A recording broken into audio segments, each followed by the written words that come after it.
Professor Richard Susskind ist ein britischer Jurist und Informatikspezialist. Der Präsident der Society for Computers and Law und IT-Berater des Lord Chief Justice hat viel beachtete Bücher wie The End of Lawyers und The Future of the Professions verfasst.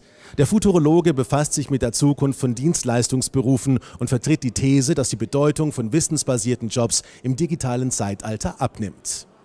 Richard Susskind, you're taking away some very, very important jobs, aren't you? Two ways of looking at it. On the one hand, there's the providers, and on the other hand, the recipients.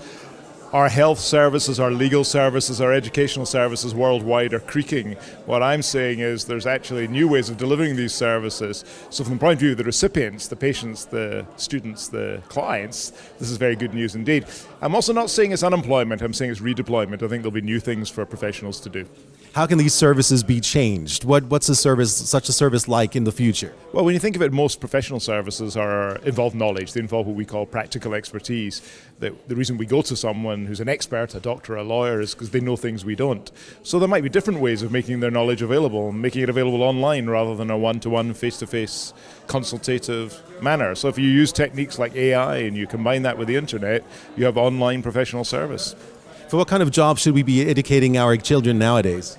Well, this is the interesting thing. I mean, broadly speaking, we have, I think, a challenge for the 20s. Do you compete with the machines or do you build the machines? So choosing a job to compete with the machines is trying to identify those things that we think machines can't do, maybe to empathize or maybe to be creative. And so we can see some jobs remaining in these fields. The second thing is to build the systems. So then what you're needing is technologists, knowledge engineers, systems engineers, project managers.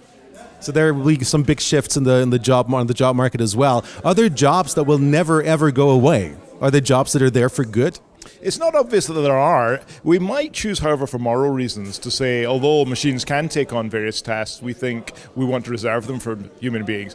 I can imagine a machine that could make a decision to turn off a life support system and then switch the switch, but I'm not comfortable with that. I can imagine a machine that might pass a life sentence, but I'm not comfortable with that. So I think the limitations are more moral and ethical rather than technical.